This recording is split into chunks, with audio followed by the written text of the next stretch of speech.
Hello and welcome.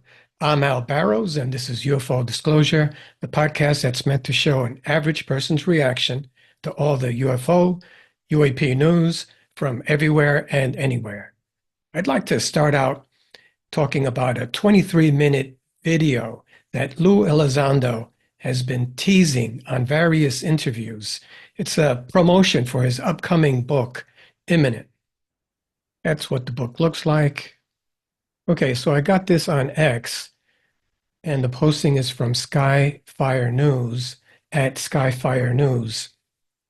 And as I said, he did quite a few interviews where he's teasing this 23-minute video that's supposed to show world-shattering footage of UAP.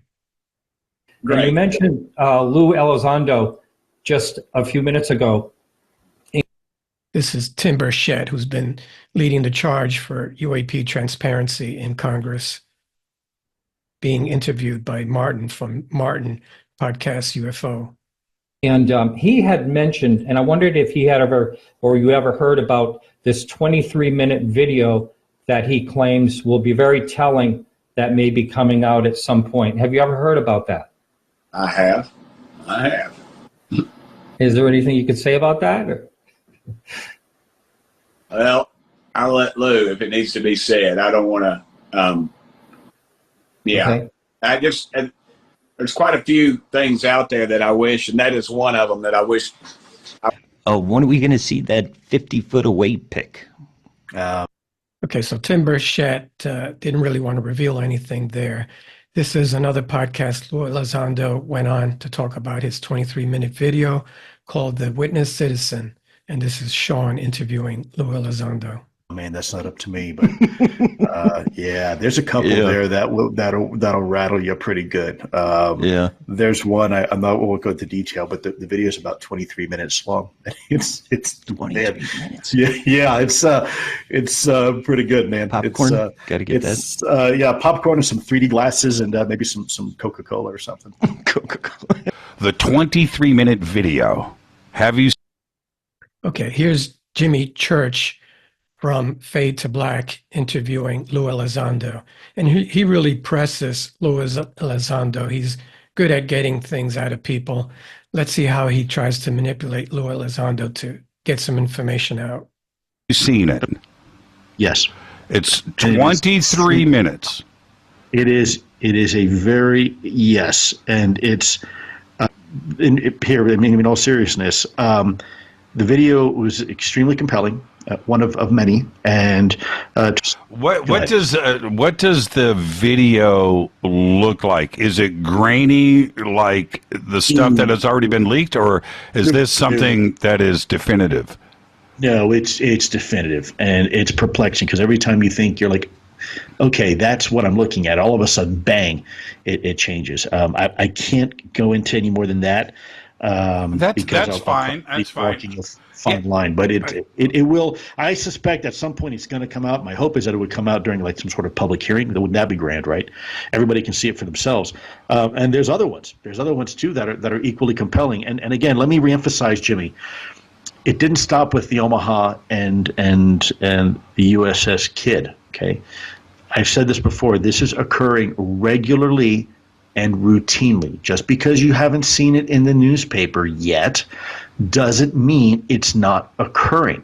This is happening all the time around the world. Are you saying that this 23-minute video is recent? What year was it shot? I can't. It was a little while ago. It was when I was still in AATIP. So when you were still in, okay. But I can tell you that the frequency of occurrences are happening routinely. It's happening all the time, and it's to the point now where there are dedicated spaces of analysts, and I won't go into any more than that are trying to look at this problem. And can you describe the shape of the craft in this video? What did it look like? Jimmy, you're very persistent, and I can appreciate that. Was it tic-tac-ish? Was it tic-tac-ish? I really can't elaborate on Okay, this just video. nod your head yes or no, and then you don't have to say it out loud. Was it tic-tac-ish? It was not Tic Tac shaped. No, it was involving potentially multiple vehicles, and I'll leave it at that. Okay. It Now, the previous videos that have been leaked tended to be out over the ocean involving the Navy. Is this particular video of that genre where it was with a battle group, or was it over land? You know what? I can't answer that, but I think if it comes out, people will understand why I can't. They're going to go, "Oh, that's why he couldn't answer that." I can't elaborate on that at this time. Okay. Gun camera footage or with a phone? No, an official U.S. collection sensor. Oh man, you are good. You are good. That can Man, mean I'm trying to anything. thread that needle, man. Look, you honestly one wrong word, man, and you're gonna see me in an orange jumpsuit. So I really don't like orange. And if you've never, I mean, obviously you've never seen me wear orange, right? I don't particularly like wearing orange. Don't do it. Especially in a jumpsuit. I won't help you with that. Do you? Is this something that? Would you be surprised if it gets leaked? You know, I would be, because it wasn't pervasive. This video wasn't something that has been, shared with a whole bunch of other people, and it was locked down pretty tight, on our system. So I would be very surprised. I also, frankly, between you and your audience and me, I would discourage anybody from leaking it. I know people say, well, that's only how we can get conversations going and how we know what we know today. Well, maybe, but there's also an argument against that, and I think. But now we're talking about 23 minutes. That's a lot of data there. That's a lot of information. Yeah, absolutely it is. Absolutely it is. I mean, it's that's a whole lot of time to say, gee whiz, what the heck is that, right? And have other sensors to utilize to validate and verify what you're seeing. And before, so that's a very good point. Before we move on, what was the speed? Was it something that was extraordinary beyond our own capabilities? Enough to make us raise our eyebrows and say, whoa. Any erratic movements? Any excessive G forces? Gosh, Jimmy, you're asking me some really good and trying. I want to answer this, but I don't know if I can. I just watched Lou go like this. Everybody. Yeah, a peculiar movement. Yes, for sure. Really, and movement that we wouldn't really understand. Was the craft big enough for maybe a pilot, or do you think it was just under intelligent control? Well, I'm not sure it was even one craft. That's part of the mystery here. It appears that maybe there were several craft involved, and that's what's so interesting. But big enough for somebody or remotely controlled. If you're going to make a guess, certainly big enough for from our context, certainly big enough that a human being or several human beings could probably fit inside. If we want to reach the finish line, right? Okay, so this is Martin from podcastufo.com. Just want to finish off with him. See if he gets anything out of him. I doubt that, because if Jimmy Church couldn't get anything out of him, I doubt that Martin can. But let's listen in. You mentioned, I don't know, maybe I want to say it was 4 or 5 months ago, maybe longer, that we should be looking for about a 23-minute, very clear video. Any update on that? Yeah, let me tell you what I can tell you is that there's a 23-minute video that's very compelling. It's very clear. It's taken from a very sophisticated platform. I cannot say the platform or the circumstances in which it was taken because we have to protect sources and methods. But the video itself should at some point be able to be released. Now, let's not forget that the Pentagon recently last year said they deleted all my emails and all my files, right? Which is, of course, a load of baloney, because That doesn't really happen. In real life, there's always backup servers and there's more information. And by the way, there's recipients to these emails, which, by the way, some of this stuff is going to be discussed in my book. There's going to be information that people are going to say, holy cow, whoa, what? Are you kidding me? Smoking gun. A lot of this is going to be explored. I want to provide people the definitive proof that they're looking for. The problem is, again, I cannot violate my non-disclosure agreement. But know that there's a 23-minute video out there that's very, very interesting, very compelling. And what it shows is an object clearly that isn't anything that we have. It's not ours. And it's doing things that, frankly, we can't do. Okay, so as you can see, Lou Elizondo's being very tight-lipped about what's in that 23-minute video. He did say, though, that it would be compelling and that the footage would be clear and that it was taken from a very sophisticated platform. And those are hints right there. He also said in that last interview with Martin that the object or the crafts in the video would not be ours and that they're doing things that we can't do. And all this is obviously a promotion for his upcoming book, Imminent. And I looked up Imminent on Amazon, and it's Imminent, the Inside Pentagon's Hunt for UFOs, that is. And it's due out on August the 20th of this year, if you guys are interested. Now, I'm just going to read a little bit of what Amazon has here on what the book is about. The former head of the Pentagon program responsible for the investigation of UFOs, now known as Unidentified Anomalous Phenomena, or UAP, reveals long-hidden truths and profound implications for not only national security, but our understanding of the universe. So it's a big teaser. Now we have this 23-minute video that he's, I guess, eventually going to put out, and he's hoping that nobody else leaks it out. I'd like to change gears now and talk about the Nazca mummies. There's a lot of disinformation out there, but there's also a lot of hard scientific investigatory work being done. And a lot of it is being done in Lima, Peru. Recently, I came across a picture showing actual prints or footprints or toe prints, rather. And I'm going to show this picture.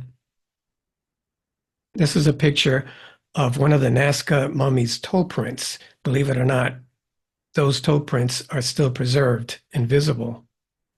Yeah, so I found this also from r/aliens dragon fruit odd 1989, and it's a close-up of one of the Nazca mummies' toe prints. It's incredible that these toe prints have been preserved, and it's the toe prints on one of two of the Nazca mummies that I'm about to show tomography of. This one is Santiago, and it was this particular mummy was discovered, of course, near the Nazca lines, but recently in 2024. So I just wanted you guys to take a good look at this close-up of the toe fingerprints, because later on we'll be looking at it, but it won't be as clear as this. So I also got this from r/aliens dragon fruit odd 1989, and it shows the tomography performed on Santiago and Sebastian. Now this is dubbed, so I'm going to be trying to add my voiceover, and the sound is a bit off because the investigative journalist here, Mr. Montilla, is depending on his own microphone. This is the tomography machine right here. These are the two Nazca mummies, Sebastian and Santiago, that we'll be looking at. We are here with the tridactyl being called Sebastian, a tridactyl being also, and Santiago, a little boy who is barely 5 years old, according to what has been calculated, the calculation made by the forensic doctors. Okay, so it's Sebastian and Santiago, which is a 5-year-old boy. They're about to go into the tomography machine, and there were allegations that these mummies were mutilated, and that's why they're tridactyl. Tridactyl meaning 3 toes and 3 fingers. And they're trying to disprove that now, that the 3 fingers and 3 toes are inherent and natural to these humanoid mummies. So this being called Sebastian, baptized as Sebastian, is extraordinary because he has metal implants. But the great doubt of science has always been that if they are tridactyls, it is because they have been mutilated, because their feet and hands have been sawed off, as they have vilely been, said the scientists who do not study, who have never approached these bodies. So we are with 2 medical professionals, a forensic expert, an expert in microsurgery, so that they can tell us exactly their diagnosis, and we already have the images that the tomographer has just revealed to us. We are going the other way. We are accompanied by the doctor, the forensic David. Okay, so now he's going to join 2 doctors and check out the tomography images that they just took. And I believe it's Dr. Akama and Dr. Ruiz. One is a specialist in neck and head surgery. The other is a forensic and plastic surgeon. Ruiz and the doctor Ricardo Anikama, both are experts. One in forensic medicine, and the doctor Ricardo Anikama, who is here on the left, is one of the most important specialized doctors. Dr. Nikama, very good afternoon. Good afternoon, doctor. Nice to join us. Thanks for the invitation. What is the diagnosis that generates expectations when you see this body from the inside? Well, here where we can see in this reconstruction of the tomography, what catches our attention is the implantation of the external canthus, which is much superior to the internal one. If we have the nose area, it is also a very small nose with small nostrils and practically a flattened nose. Okay, so I think you just pointed out the orbital feature, or the eye sockets are in a slanted 45-degree angle, and that the nose is very flat and practically non-existent. Okay, so now he's going to be talking about a metal plate that they found attached to this mummy's spinal cord towards the base of the skull. We are going to zoom in a little towards the neck because it is an implant that looks like a blessing. It is very thin and wraps around half of the neck. So what is extraordinary about Sebastian is that he has 2 implants also at the level of the collarbones. Let's do a contrast so you can see it, doctor. And which are more So there are 2 there at the collarbones. So 3 altogether. Now you got to remember, Impressive. What do you think? these mummies are thousands of years old. Many thanks to Dr. Ricardo Anikama, expert in head and neck surgery. And we go with Dr. David Ruiz, who is a forensic expert. Let's see the controversial part, that is the issue of tridactyly. Okay, so that first part was dedicated to Dr. Anikama's observations, since he is a specialist in neck and head. And I guess they were highlighting those metal plates that were very curious, and they discovered were at the base of the neck and at the collarbones. Now we'll be listening to Dr. Ruiz, who's a specialist in plastic surgery and forensic science. Dr. David Ruiz, I am a plastic surgeon and I'm also a forensic doctor with a specialty and also a master's degree in forensic medicine. No. only mastery, that is, are the... 3 years of forensic medicine residency. And I can tell you that there is not a single piece of evidence of manipulation that could give the signs that this body has been manipulated. Okay, so that's significant. He's putting his reputation on the line as a forensic and plastic surgeon, that the Nazca mummy that they just took tomography of has not been manipulated in any way, shape, or form. So this particular Nazca mummy is not a hoax. There might be some hoaxes out there, but this one is not. That is, they are authentic 100%. There is no evidence of tampering for this era. In other words, we have not manipulated it. And that when one evaluates tridactyly, there are no stumps. There is no stump of a bone having been removed. Okay, so he's corroborating then that there has been no manipulation in terms of creating the tridactyl feature. They are inherently tridactyl, and anyone that might be spreading that rumor is just spreading a hoax, at least in this case. Can we see the hands or feet of the other specimen, please? Miss the one of Santiago.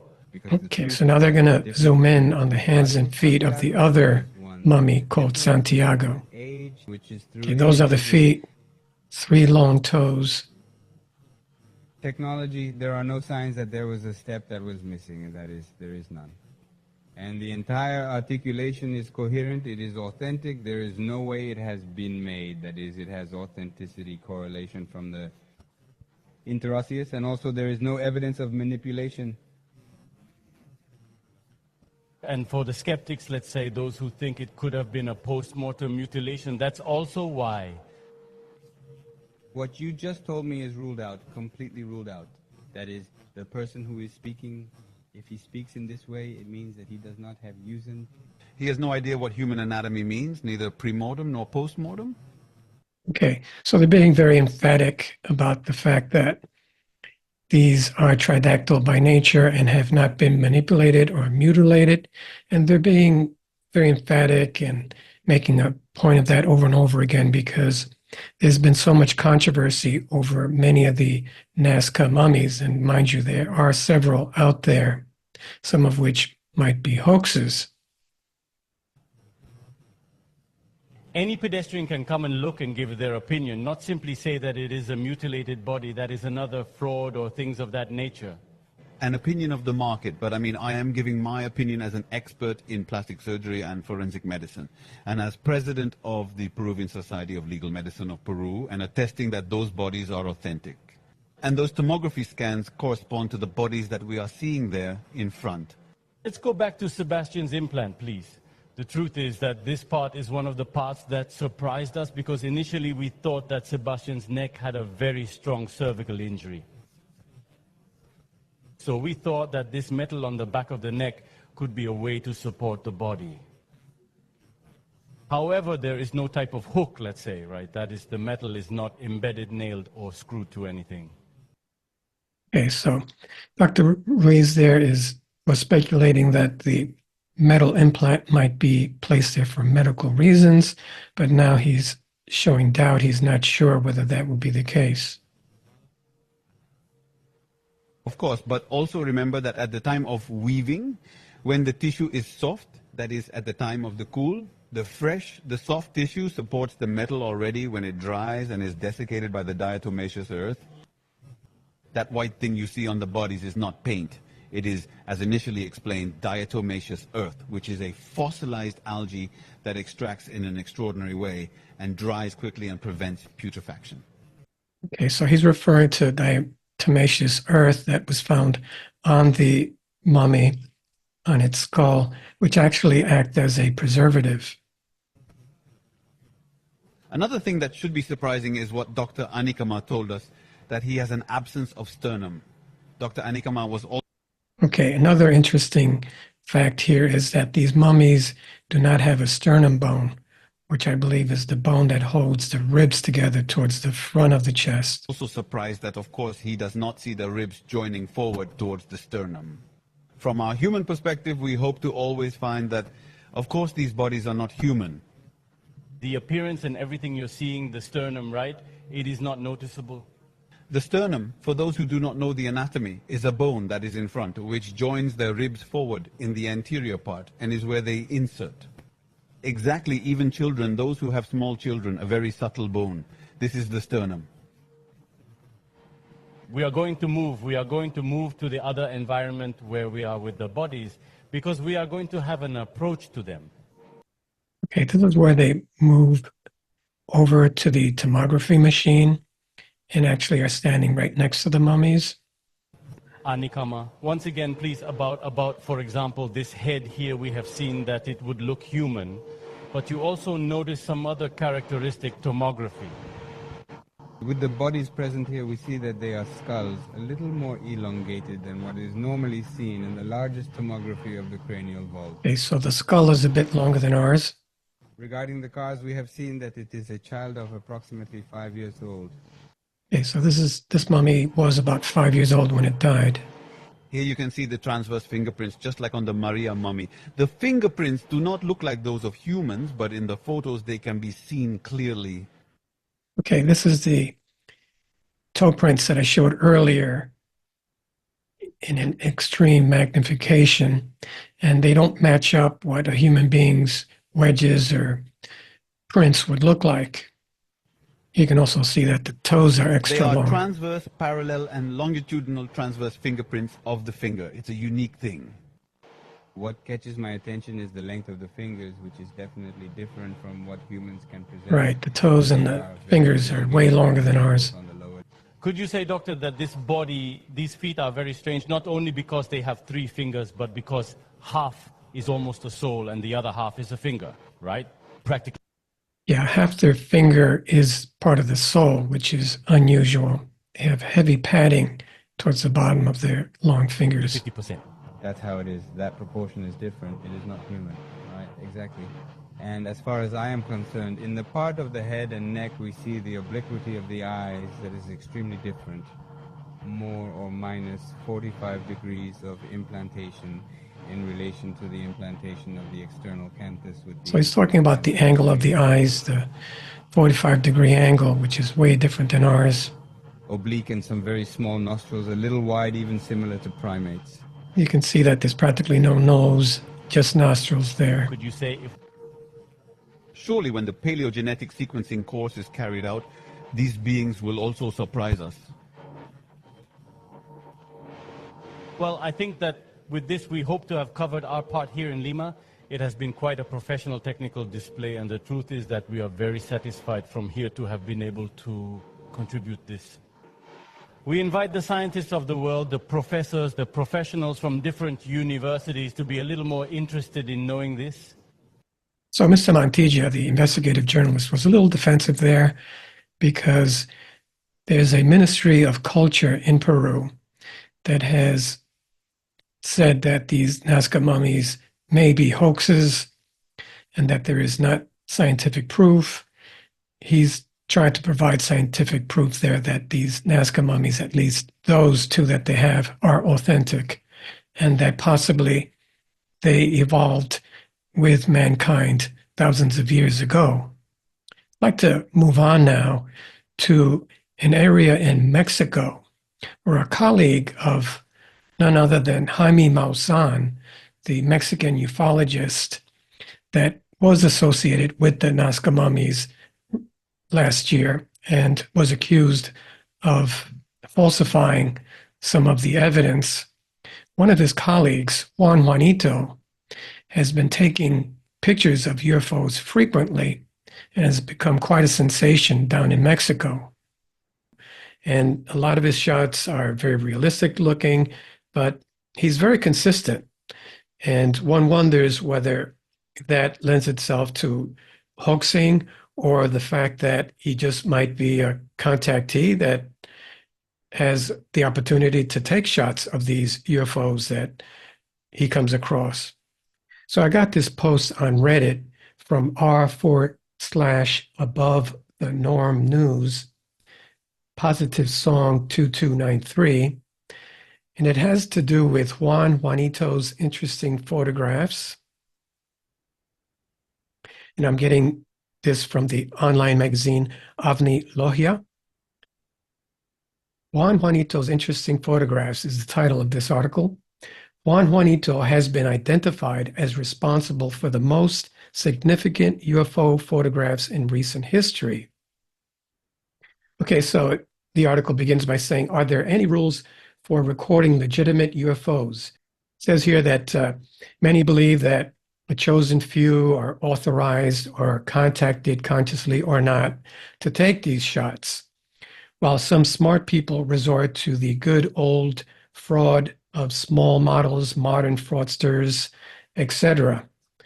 Okay. This is a picture of what Juanito looks like. Juan Manuel Sanchez is the real name of the car mechanic, so he's a car mechanic, better known as Juanito, originally from the municipality of Valle Hermoso in Mexico since 2022. He claims to have seen UFOs at least 3 times a week and has already managed to capture several photographs and videos of intriguing objects.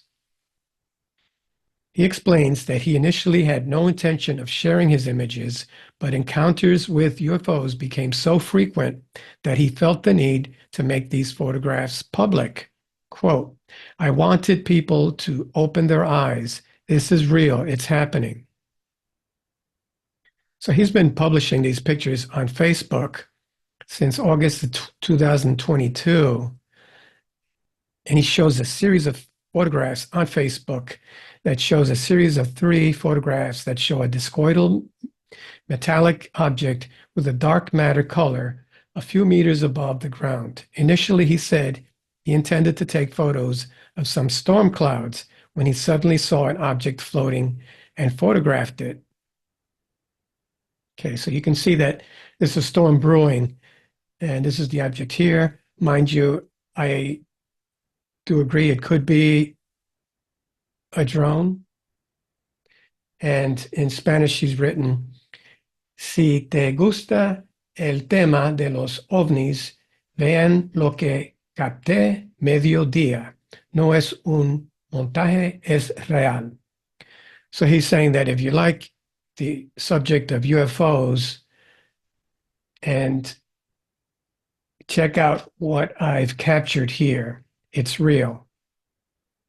Okay, so in December of the same year, Juan published another interesting photograph showing what appears to be 2 aluminum-colored metallic spheres in the sky. In the caption of the post, he says, quote, "There are things in heaven that are hard to believe. Many people see this, but remain silent for fear of ridicule. It could be something created by man, or maybe not, but there they are." Okay, so in this picture, he's showing what look like 2 metallic balls or orbs, which also can be drones, but we've seen them before. And he writes, "Hay cosas en el cielo que son difíciles de creer," which means there are things in the sky that are hard to believe. "Muchas personas ven esto, pero callan por temor a las burlas." Again, he's saying that a lot of people see these things, but don't speak up because they're afraid of being ridiculed. Since then, the incidents have not stopped, and furthermore, according to the author of the photographs, these objects began to maintain some type of connection with him and also with his wife. Okay, so now he's saying that he's a contactee. On May the 12th, 2023, the already well-known Juanito Juan took a series of photographs of a new flying object that appeared over his house. Okay, so this time it was right over his house. It is a spherical device apparently made of dark metal with particular structural characteristics never before seen and reported in the history of modern ufology. But even more anomalous was the behavior of the object, whose description we find in the words of the protagonist who experienced the event, Juanito Juan. Quote, "There were 2 spheres. One was further away to one side. My wife and I were in the garden cleaning the plants, removing the dry parts, when suddenly we saw the spheres above us standing still in the sky. Then a red light turned on in the nearest sphere, a kind of laser that pointed at our body, at our chest, at our head." Okay. Then the light turned blue. And then it went up. And this is seen in the photo. The light became violet. Once again, it was like a laser that ran through my body from head to toe. We could see the light well, although the beam was very subtle. It was as if it was studying us, end quote. Okay, so of all the records made by Juanito, the most interesting and also controversial was a photograph published by him in March 2023. The image shows a metallic sphere with the same characteristics as others already recorded by him. However, with one difference. The sphere looks to be having a kind of circular glass window on the inside, which some may argue some figures are occupying it. Okay, so this was translated, so it may not be grammatically correct. So I think what it's trying to say that the photograph shows a glass underneath window where you can see certain figures. Okay, so this is the photograph here, and the arrow's pointing to the glass window, and that certainly looks like an ET. You can see the eyes there. This is a close-up, and looks like your typical gray alien with the oversized oblong head with the dark wraparound eyes there. This year, Juanito has also made new captures. On January the 17th of 2024, Juanito went to an area where he was told that numerous sightings had occurred there. Juanito, accompanied by his wife, Veronica, arrived at the scene when at a certain point he noticed the presence of the flying object, took out his Samsung S23 Ultra cell phone, and fired 2 shots in quick succession, one at 3:59 p.m., another at 4 p.m. We can see them below. Okay, so these are the 2 photographs taken from a distance. In the first photo, the disc is seen from the side, while in the second it shows the lower part, and we notice that it has a structure similar to what a wheel with spokes would have. A shot memorable given the simultaneous presence of 4 other spheres that you will see in full below.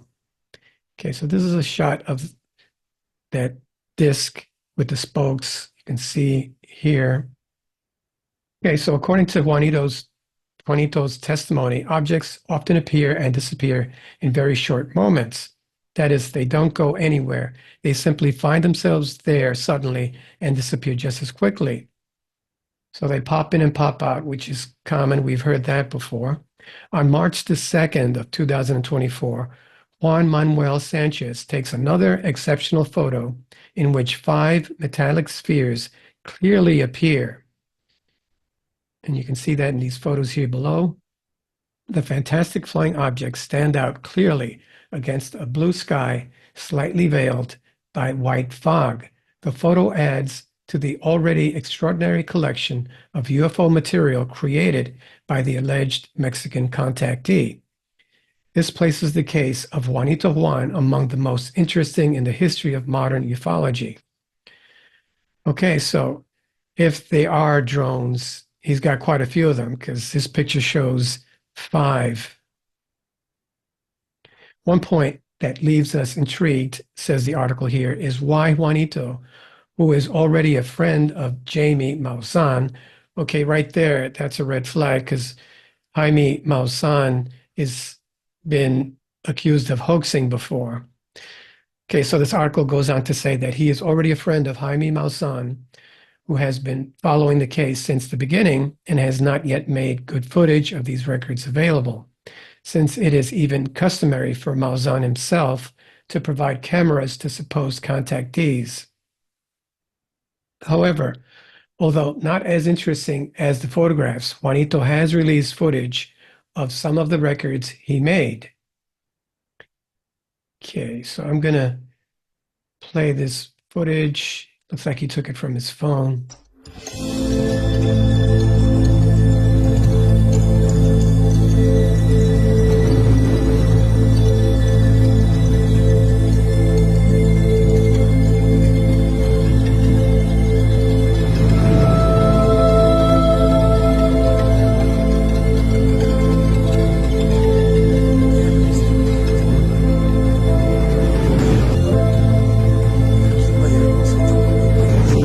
Okay, so it seems to have blinked out there. I'm going to play the second one, and this seems to be a closer shot. Que hasta buenas noches. Hay 2 objetos ahí. Acabo de salir. Hay un objeto ya parado y hay un objeto para el sol sale. Okay, so there seem to be two objects in the sky.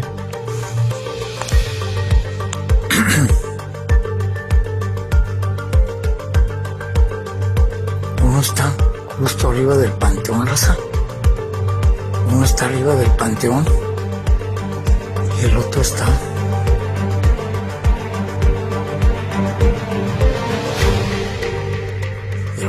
al lado sur se mete. So I don't know if you guys are catching this, but there seems to be somebody standing off to the right. I'm hoping that's not somebody with some controls, because they could easily be controlling 2 drones from there. See right here. Nos estuvieron mandando señales uno al otro, raza. Ese se mueve un poco. So I'm not sure if that's definitive proof. Again, a lot of people viewing this, as well as myself, might say that those could easily be drones. We don't know if, in fact, Juanito is photographing UFOs or extraterrestrial ships, just as we don't know if he is acting in bad faith and defrauding his captures and records in some way. There are some sources on the internet that have analyzed Juan's photographs, and they all confirm that they are legitimate captures without image manipulation. However, we can't be sure if he is using small models, launching them into the air and recording them. As I said before, he could be using drones. The frequency with which Juanito photographs UFOs, along with their many different appearances, seems to suggest that these photographs may in fact be real. But on the other hand, the frequency at which he captures these UFOs might also lend itself to the idea that he's hoaxing. Capturing a UFO is not easy, and he seems to be doing it on a regular basis. But for many, Juanito's pictures are relevant and may indeed be demonstrating significant evidence of activities of non-human intelligence on Earth. I'm just not fully convinced myself. Well, that's it for me. Please remember to like, share, and subscribe. This has been UFO Disclosure. My name is Hal Barrows. Let's try and manifest a positive shield of protection for all those kids out in Gaza and the Ukraine. Thank you. Thank you for listening to my podcast.